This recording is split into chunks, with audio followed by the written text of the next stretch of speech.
All right.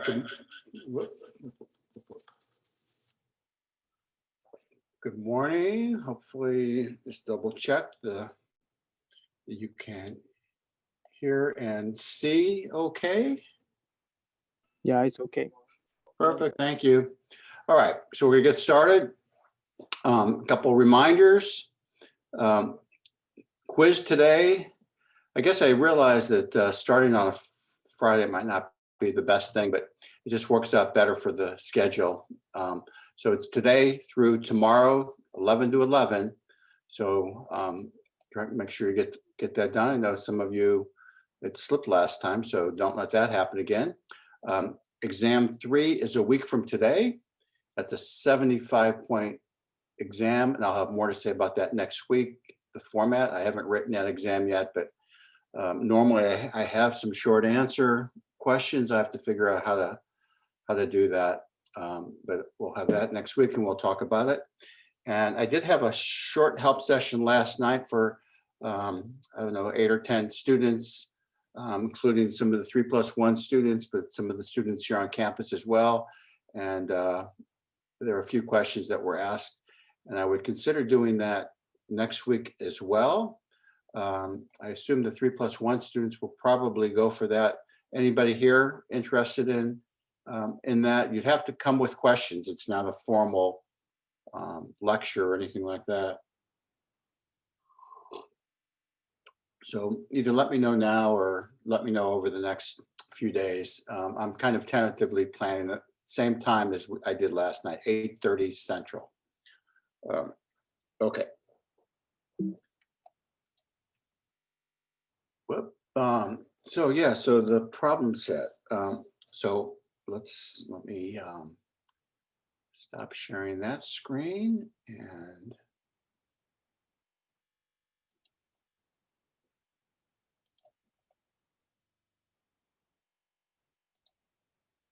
go to the problem set. Let's see.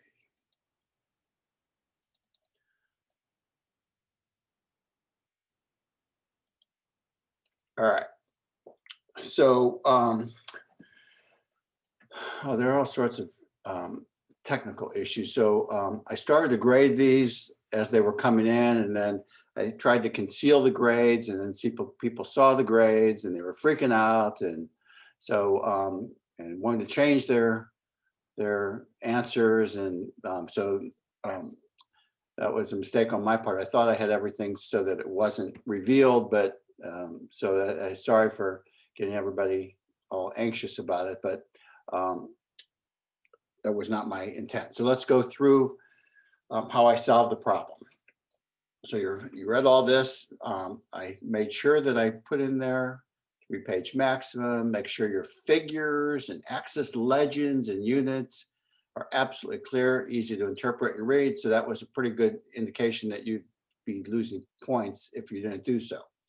Okay, and then it gave you the data, actual raw data for this particular problem, which was inactivating Saccharomyces cerevisiae in kombucha, and then it gave some other things below. So let's first look. It's the first part of the assignment was based on the raw data and your knowledge of thermokinetics and 8th grade geometry, determine, showing calculations and figures and labeling all axes correctly in bold, the D values at each temperature. So first thing you have to do, if the first thing that you were hinted to do is to make a survivor curve. And so you need to label survivor curve, okay? The ones I graded, a lot of you put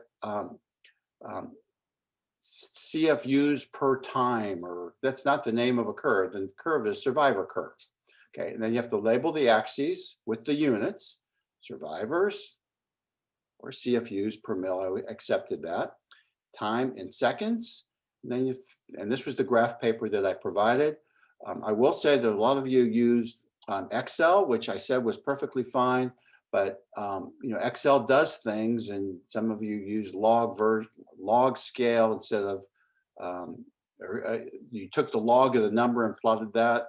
It's fine, but it's fraught with some challenges. So I prefer doing this, and I just plotted the points by eyeball, which was perfectly fine. But in any event, so then now you have to plot the data. So I just did this by eyeball. I plotted the data at 40 straight from the table. And then I read down one log, read down one log, and I get a D value at 40 of 46 seconds. And I did the same thing at 44, got 24 seconds. I got did the same thing at 48, I got 10 seconds. At 52, I only had 3 data points because the other data points said less than 10. I can't plot those. I don't know what those were. So I only plotted 3 of those data points, but 3 was perfectly fine to make a line. And I end up with a D value of 6 seconds. All right. Now at 56 degrees, I've got a problem because I don't have any data points other than the 0. And so that's a problem. I have less than 10, and less than 10 is not a discrete value. Less than 10 doesn't tell me anything, and less than 10 is not plottable. Okay, so real data can be challenging. Sometimes you need to rely on what you learned in 8th grade. Okay, and in 8th grade you learn, and I even emphasize this in class. So if you Google minimum number of points to make a line, it's 2. Okay, and the first axiom of geometry, Euclidean geometry, is a straight line may be drawn between any 2 points. So here's a situation where you cannot plot the data at 56. So here's the summary survivor curve showing the 4 plots that I can make, but at 56, it's not determined, not done. Okay, so if you tried to plot 56, and many of you did, you lost 1 point. Okay, if you fail to label axes, you lost anywhere from 0.5 to 1 point, depending on what you did. Okay, all right. So now you have all those D values. Then you're asked to determine the Z value. And so the Z value is determined from a thermal death time curve. So now you know that you take this other piece of semi-log paper that I provided and make a thermal death time curve. And again, the name of this curve is exactly this, TDT. It's not a D value versus temperature curve. It's the name of the curve. Those are the axes, D value in seconds, temperature in degrees. Okay, and you again plot your units just like before. And now you plot the points that you have, the 46, 24, 10, 6. And you can make a line from that. Now, it just so happened on this particular data set that to get the Z value, which is a 1 log reduction in the D value, you have to extrapolate a little bit, no problem. I noticed a lot of you used formulas to do this, and that's perfectly fine. But the reason why I like using the graph paper, I think if you do it hands-on, the concept is clearer, okay? To me at least, the concept becomes clearer when you do it hands-on, okay? So you can see a 1 log reduction, and it took 12.5 degree increase to reduce the D by 1 log. So Z is 12.5. You may have gotten, I know some of you, how you drew this line, and if you did it by a calculation method, then maybe you got something different. Okay, now you're asked, based on sensory analysis, you have to pasteurize at 46, okay? And you need 3 log reduction at 46. So what's necessary? So how long do you have to pasteurize at 46 is the question. And so now we go back to our thermal death time curve, and we look at 46 degrees right here, and we read up and over, and it takes 16 seconds. So the D at 46 is 16, okay? And that's just an estimate on my part. Again, I eyeballed this, okay? And therefore a 3 D reduction. In other words, the F value for this process is 3 logs, and that would be 3 times 16 is 48 seconds, okay? Again, you had to label all the curves to get all the points. You had to get the correct answer, and I was a little bit liberal here because of how you eyeballed and did calculations and so forth. And so that was it. So you really only needed 2 pages because you needed that page, the thermal death time curve, and you needed that page. Okay, and you could have written all your answers in there.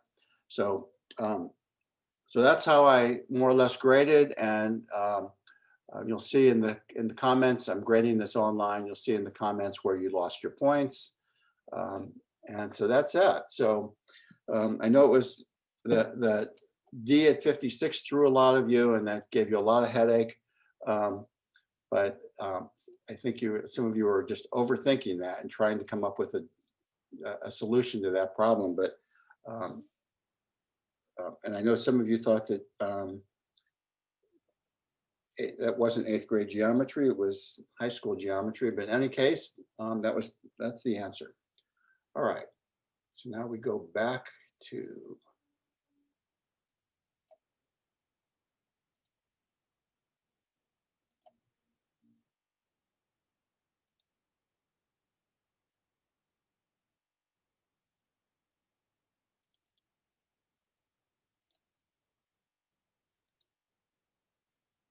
So if you have some questions, you can go ahead and let me know, but otherwise we'll go back to our discussion where we left off before. Okay.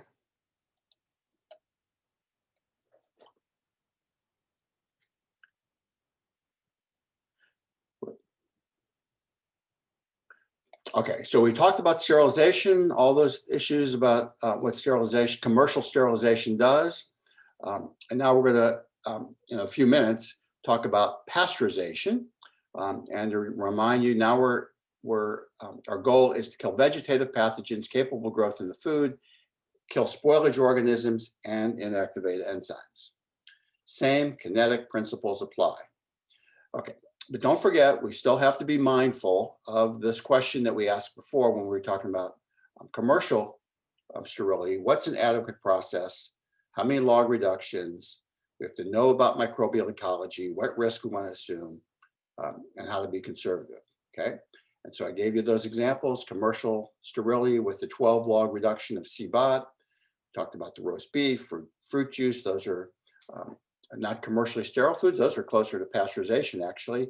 And then we're going to talk about milk specifically in a couple of minutes, because that's one of the other main regulatory requirements is milk pasteurization. Okay, and then we did spend a couple of minutes talking about this, rethinking our assumptions based on come up and come down time and integrated models. So we went through all this about the how we get killing during come up and come down. So the total process time is not what we would have expected. It's much less than that.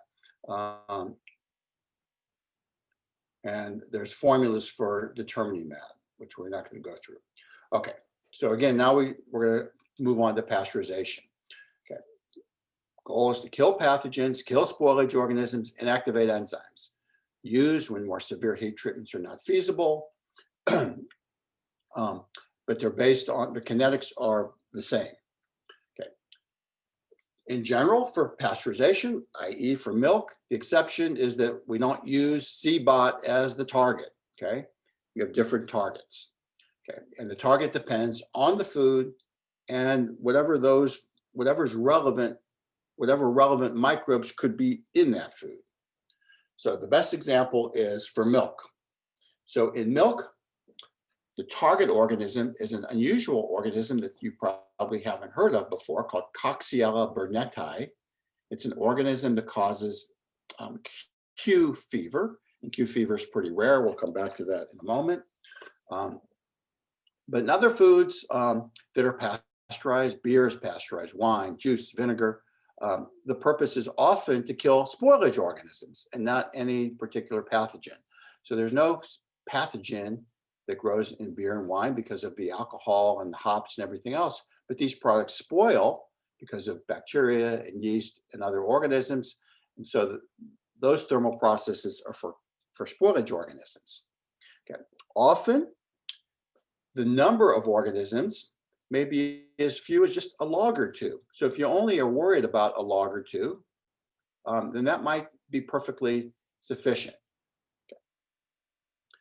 And because pasteurization doesn't sterilize, it's often combined with other forms of food preservation, like milk, as we know, is refrigerated. There could be chemical preservatives, vacuum packaging, and so forth. Okay, so the milk is a great example of pasteurization for obvious reasons. And I already mentioned this target organism is Coxiella burnetii. Q fever, a rare, non-fatal disease. It's probably more common with people that work around milking parlors, around cows and animal agriculture. Very rare, okay? But it is occasionally transmitted via milk, not often and not really recently, to tell you the truth. The organism has a D value at 71.7, about 2 seconds. So in 15 seconds at this temperature, you get a 7 to 8 log reduction. And this is milk, the minimum conditions for milk pasteurization, 71.7 for 15 seconds.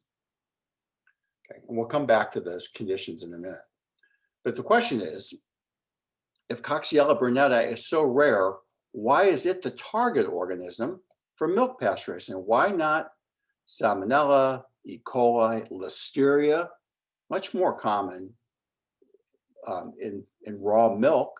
So why did they pick this organism instead of something much more relevant like Salmonella or E. coli? So that's a rhetorical question open for answer.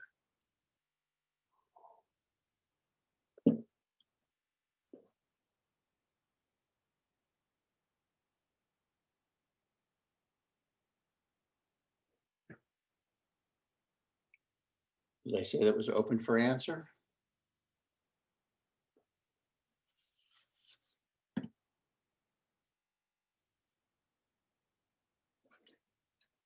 It's a great quiz, a great exam question for next week.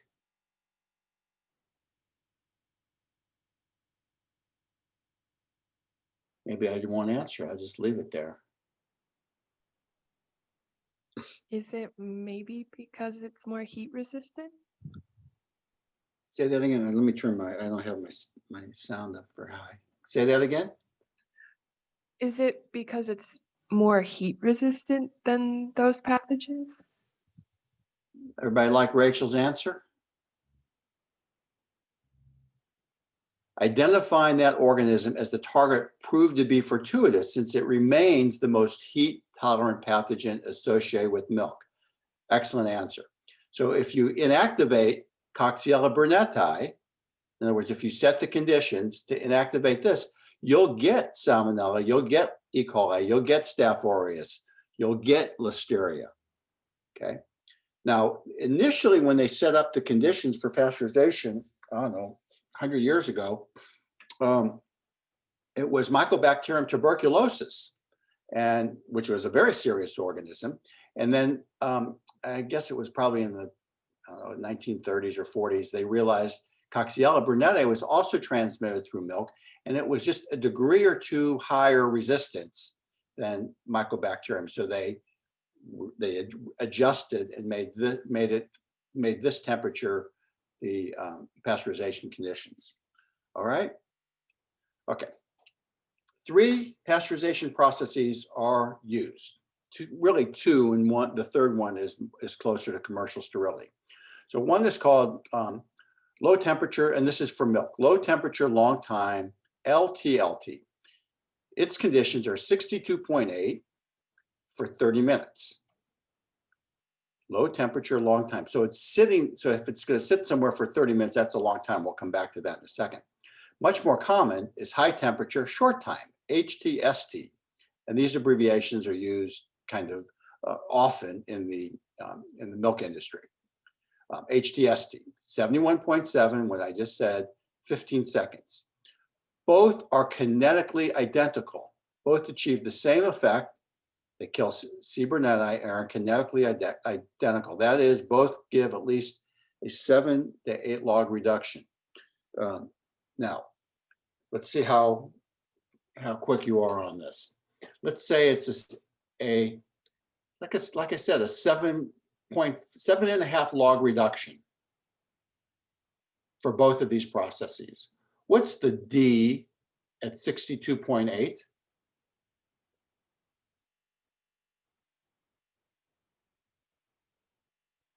For Coxiella burnettii?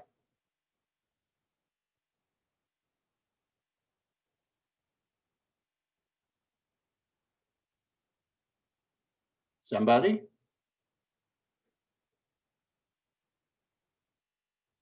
The D, Coxiella burnettii at 62.8.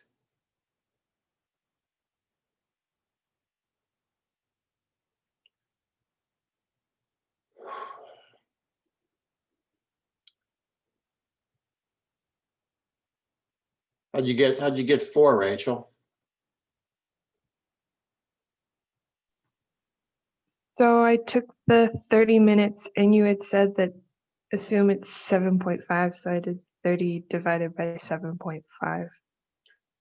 And you got 4, so that's exactly correct. What's the D at 71.7?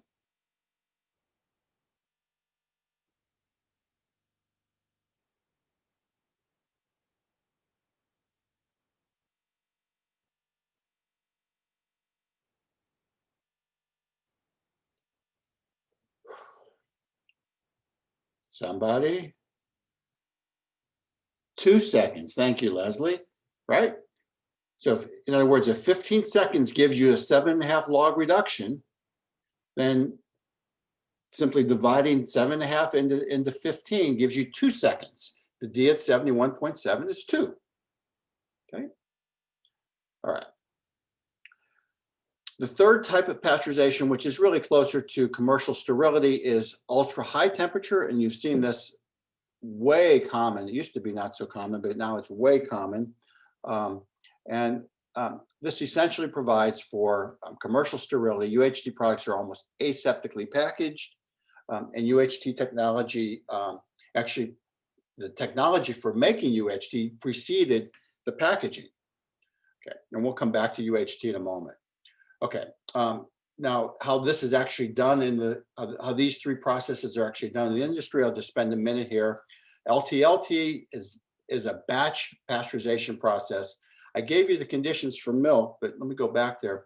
These are, for food science, these are always good numbers to kind of know. 145 Fahrenheit, 63 centigrade, 161, 72, because you could apply this for all sorts of things. If you're cooking a roast beef, you know that when you get into this temperature range, you're making that food safe, okay? And if you get to a higher, you could even make it safe real quick, okay? So these are good values to kind of, as a food scientist, I always, when somebody tells me, is this process safe? And I ask them what temperature and how long, and when they're in this range, yes, that's pasteurization. Okay, so LTLT is batch, and I gave you those conditions for milk. These are the minimum by law. You could always go a degree higher, a couple degrees higher, a little bit longer to get more killing. It doesn't really make your product any much safer, but it might help your shelf life, kill spoilage organisms. And LTLT is good, and when you have small volumes and you don't have the expensive equipment. Not very common in modern food processing operations, and that's because the sizes of these kettles is usually pretty small.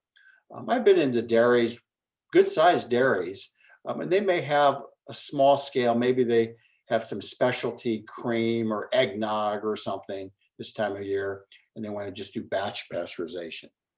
Okay, much more common is HTST. It's continuous, so you can have a lot of throughput, and it's fast. It's very energy efficient. Again, those are the minimums. For some products that might have longer time and temperatures, and it's really common in the food industry. And again, don't worry about the equipment, but product comes in and passes through the pasteurizer in a minute, it's already coming out. So you could do, with the right pumps and the right number of pasteurization plates and so forth, you can do many millions, literally millions of gallons in a short amount of time. Okay, and then the third was that UHT, commercially sterile, long shelf life. Two types of, so to get to the temperature that you need, which is about 138 or so, you need steam, and that steam can be injected into the milk, or you could pump the milk into the steam. Okay, you do get some condensation, so you have to remove some of the water. 138 for 2 seconds, and it kills vegetative cells and spores, so it becomes commercially sterile. So you could pump the product, you could pump the steam into the product as it's flowing, or you could pump the product into the steam as it's flowing. Okay, aseptically packaged food products like UHT milk has to be packaged under aseptic conditions. Remember, canned foods are put in the can and then it's retorted. In this case, the product is flowing and has to still get into the container in an aseptic way. And remember, H2O2, hydrogen peroxide, is used to maintain sterility of the packaging. And there's a company, Tetra Pak, revolutionized this technology. Those are those brick-shaped boxes that you grew up on, the fruit juices and so forth. And now they're all over the place for all sorts of products. If it's not aseptically packaged, you could still UHT it for long shelf life, but then you need to refrigerate it. And here are the products that you've seen. So these are one of the original Tetra Pak, these kind of pyramid shape, all sorts of products. And a lot of especially those of you that drink the plant milks, the almond milks and so forth, they're almost all UHT processed. They need long shelf life because those products don't quite have the turnover as fluid milk does. Okay, and this just shows a filling machine. And the reason why it's not exposed, this is all enclosed to ensure aseptic processing.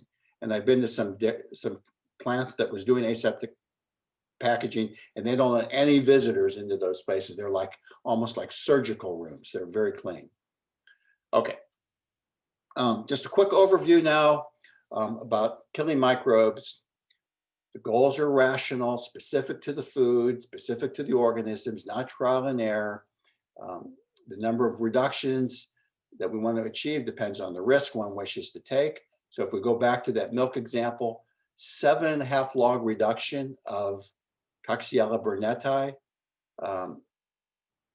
that's way more than is sufficient, because you'll never see 10 to the 7th of Coxiella burnetii. You might see one cell in a tanker truck. So that many log reductions ensures safety.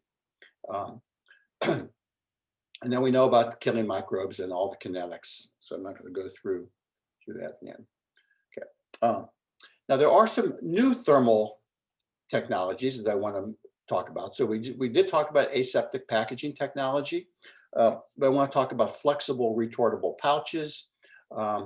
And there are some common features. They both improve on traditional canning, get the same level of destruction, but the product quality is much better because of faster heat exchange. And the flexible pouches in particular have very high heat transfer, and therefore shorter process times, shorter F values. Okay, and so here are the flexible pouches that that you may have seen. A lot of them are entree items, so and it's a little bit hard to see the width of these, but you can see but the width is only maybe a couple of centimeters, so they're very flat. And some of them, like this one over here, stands up, so it's kind of has a curved bottom, so it stands up, which makes it easy to put on a shelf for retailers. So, you know, what is this? Indian, Italian pasta, some sort of soup or something, pieces of chicken, some sort of sauteable food product. So you just rip it open, put it in a microwave, and you're good to go. And this is why it works. So remember, we have to heat till we get the cold spot, and then the clock starts. So I'm showing you here the long version, but even in the short version that accounts for come up and come down, it still takes some time to get inside the cold spot, right in the geometric center of this. This is like an institutional sized can of tuna. It's a 4-pound can of tuna versus like a 6-ounce can, which would have a much shorter come up time. The fact that this is a big can, what does this mean in terms of quality?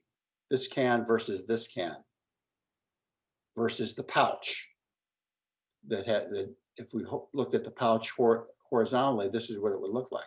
Take no time at all to get in there. What's the quality? What's the downside of the quality of this institutional can of tuna? By the time that cold spot is reached, the tuna on the exterior is cooked to death, and you would notice it when you open these. If you had an institutional can, the outside is very soft and the texture is not very good. Okay. Now I'm going to come out for a second. So I don't know if you can see, but so here is a pouch of some tuna, and I've had this tuna for, I don't know, it doesn't have a use by date, but I've been teaching this for a long time. I think this is like 15 years I've had this tuna. It's totally mushy right now because every time I show it to class, I squeeze it and so forth. So it has terrible texture now, but it's still perfectly safe. And if it were fresh, it would have a really good texture. So, and one I got so here's the aseptically UHT milk that you've seen, but that UHT goes way beyond just milk. Here's a soup and a UHT product. And so this soup has improved quality versus something that was put in a can and retorted.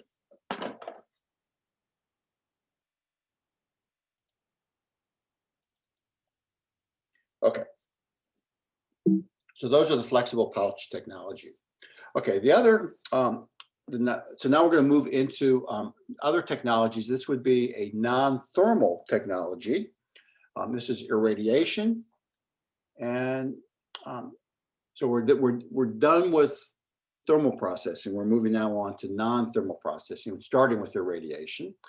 And there's 3 types of radiation that's used in the food industry: microwaves.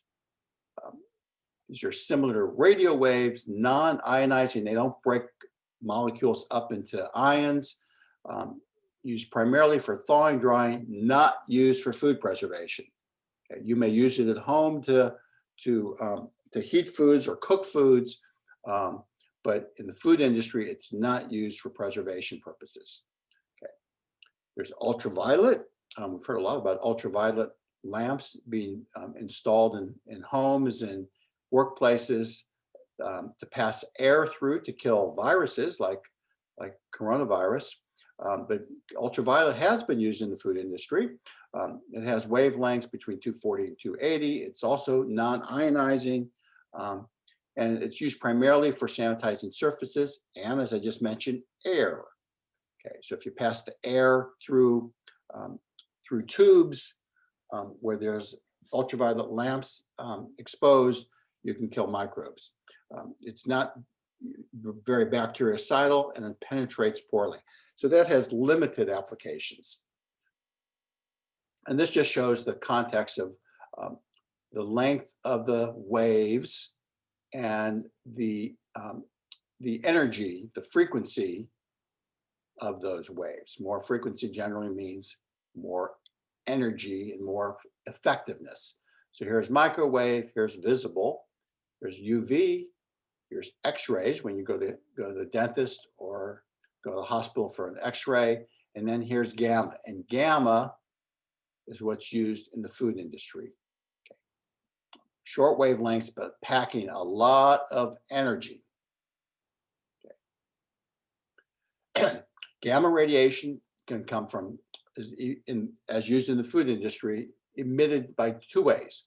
One is decay of radioactive fission products, i.e. from nuclear power plants. As when they're no longer very good at making nuclear energy, they still have a lot of oomph left. Those are usually cobalt-60, and they still can be used. And so in the early days of radiation, they would have to ship those cobalt-60 rods in trucks and trains across the country to bring them into the plants that were using them. Not a very good thing to do. And now they have electron accelerators that basically make gamma radiation by just turning on and off a switch. So it's much better. So there's very little cobalt-60 being used, probably none.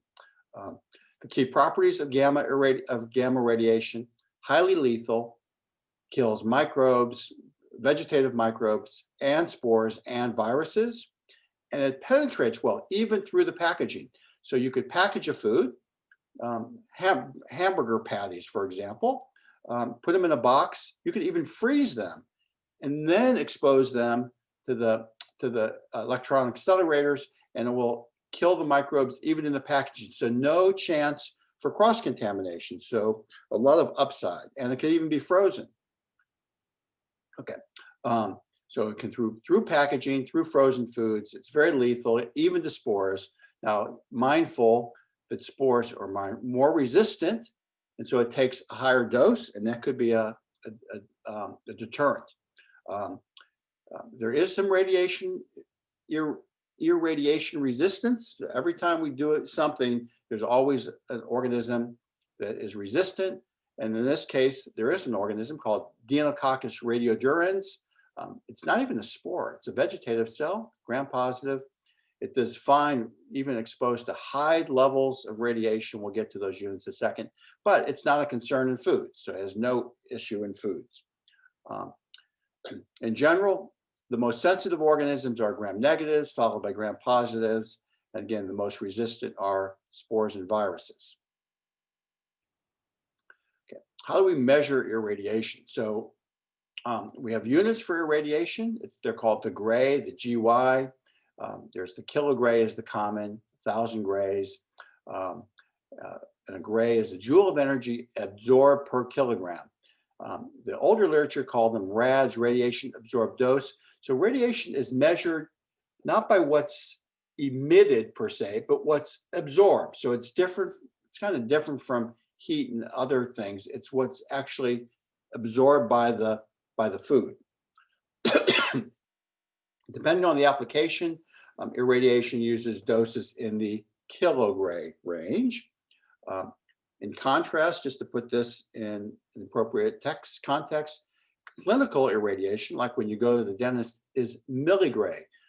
Kilo is 1,000, milli is 1,000th. Okay, so we're talking about way lower, for food, we're talking about way higher doses than what you get when you go to the dentist.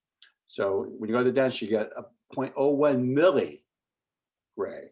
And you can see the other ones. Radiation therapy is much higher, but in general, not anywhere near what we irradiate foods with. So it takes a lot to irradiate foods. Okay, and we have generally viewed as kind of low, medium, and high doses. Low dose is 0.1 to 1 kilogray, and it's not very microcidal. It's mainly and it's common, mainly used to inhibit sprouting of potatoes, kill insects, other non-microbial effects.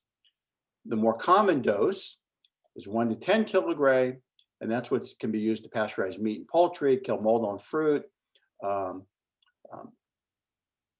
Again, 7 kilogray, which is used for hamburger patties, is the equivalent of 200 million chest x-rays. So you can see it's way more than what humans would be exposed to.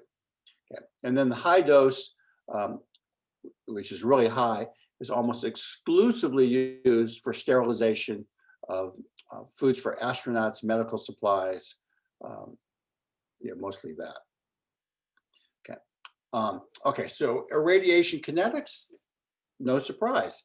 They follow the same kinetics as for logarithmic rate, for heat killing.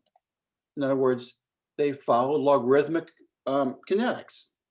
Okay, the difference is that the dose is a function of what's absorbed by the food. So the reason why you can't use how much radiation comes out of the device is because if you position that food really close to the device, it's going to get a lot more radiation. It's just like when you go to the dentist and they stick that thing right next to your mouth, they put the film in there in your mouth and they stick it right next to you. Okay, if they were further away, there'd be no effect from that X-ray. So, and the same thing for food. If that food is 10 meters away from the device, it's not going to absorb hardly any radiation because it's all going to dissipate. Okay, so that's how we measure absorbed by the food. Okay, and so the lethal effects on more microbes is dose dependent. Greater the dose, greater the lethality. And in general, the goal is to pasteurize and kill pathogens, spoilage organisms, and not make the food commercially sterile. It's possible, but generally not done. Okay, and it's not done because there will be organoleptic changes. Same thing for when we heat foods. If you get organoleptic changes, in this case, oxidation, flavor, you'll inactivate enzymes. So then that's why we don't go to such high doses. Now this looks familiar. What would we call this curve? Looks like a survivor curve to me, right? Okay, and we could measure killing as a function of dose, and we will get the same log function on semi-log paper as we did with heat. Okay, in this case, it's dose, not time in a particular temperature. And so we could get D values, again, in dose for a range of different organisms, and no surprise, Pseudomonas turns out to be have a very low D value in terms of kilogray, and you see intermediate levels, and when you get to CBOT, even is higher, and that organism I mentioned before, Deinococcus, even higher, okay, which is enough to kill humans. Mechanism of killing by ionizing radiation. So this has been studied a lot. We use radiation in the laboratory, like especially ultraviolet, to induce mutations in DNA, and radiation does that. So when exposed to high ionizing radiation, covalent bonds that hold molecules together are broken. Okay, and those molecules could be macromolecules like proteins and cell membranes, but also DNA that once broken cannot be repaired. Okay, and we can also even see at high doses, smaller molecules like water can also be affected and form free radical formation via radiolysis of H2O. And so here's radiolysis, where you see this free radical form. Where else do you see this? I know that some of you are in food chemistry. What is this? When this happens, what happens to the food?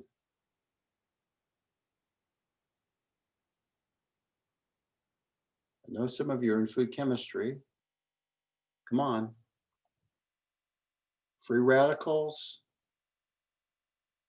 lipid foods.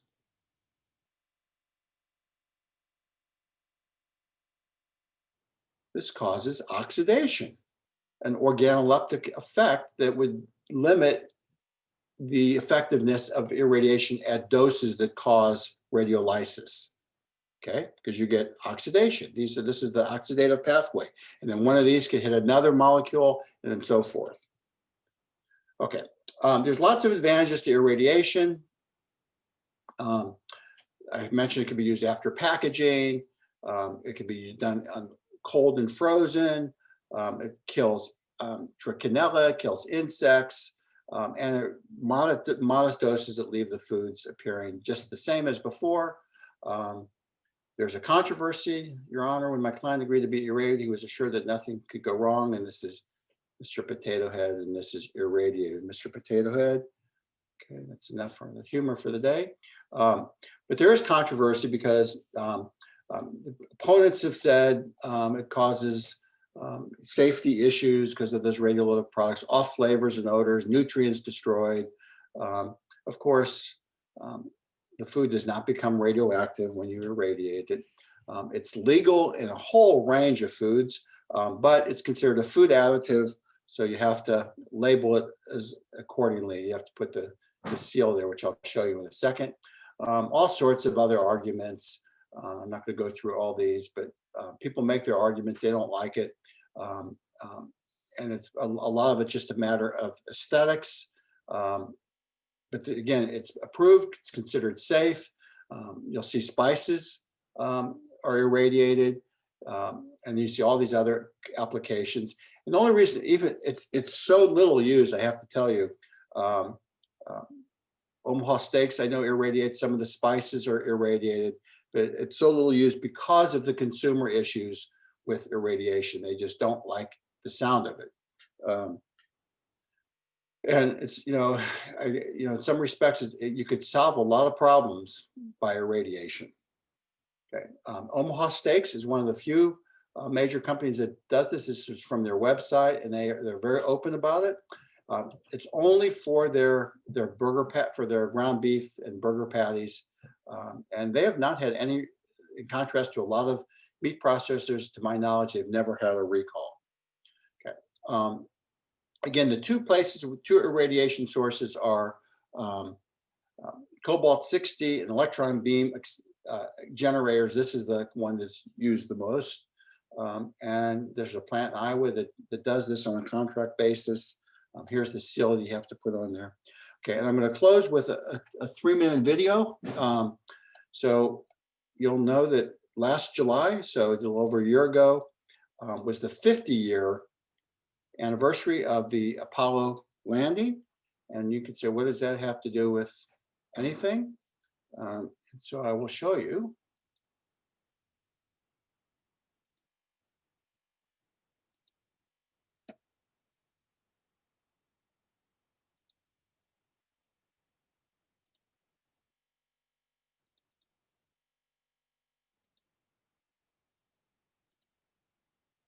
This Saturday will mark the 50th anniversary of A Giant Leap for Mankind. We've all seen the famous moonwalk, but did you know there was a slice of Nebraska aboard Apollo 11? That was thanks to the University of Nebraska, where they just launched an even bigger program. KATV News Watch 7's Andrew Ozaki has this news story. July 1969, the race to space was about to pass a historic milestone, and on board the Apollo 11 space capsule, a slice of Nebraska innovation. Nebraska space bread. Yes, bread in space, something that had never been done before. You can see astronaut Buzz Aldrin showing it off in this video inside the command capsule. We discovered that it is quite easy to. A handful of researchers at the University of Nebraska-Lincoln made it possible. Basically, the end of '68 was really the initial talk about, could this be used? Ted Hartung was just named the head of the New Food Science Technology Department when he was contacted by NASA. They wanted something besides freeze-dried meals or food in a tube for its astronauts.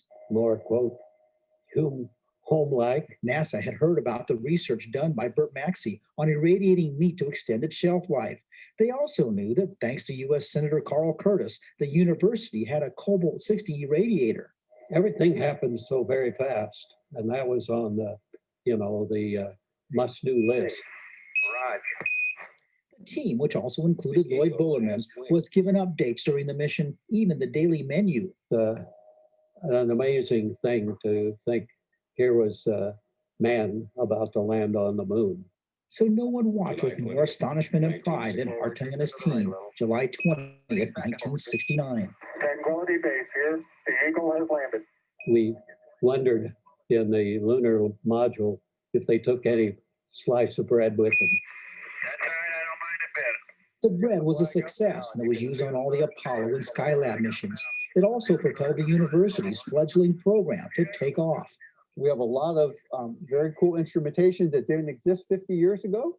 The department now has over 35 faculty and moved to a state-of-the-art facility on Innovation Campus. I think we're right up there.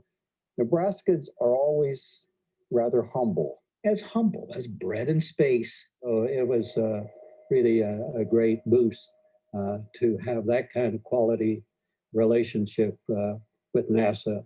In Lincoln, Andrew Ozaki, KETV, News Watch 7. University's Food Science and Technology Department also just celebrated its own 50-year anniversary. They really are the upper crust. All right, so I've finished with that little bit of history there. So we'll stop there and talk about some other novel forms of food processing, food preservation on Monday, and then we'll start to wrap up this unit. Okay, so don't forget your quiz starts in 9 minutes if you want to take it right away. Okay, thanks.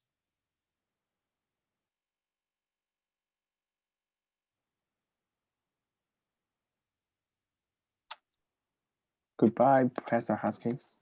Bye.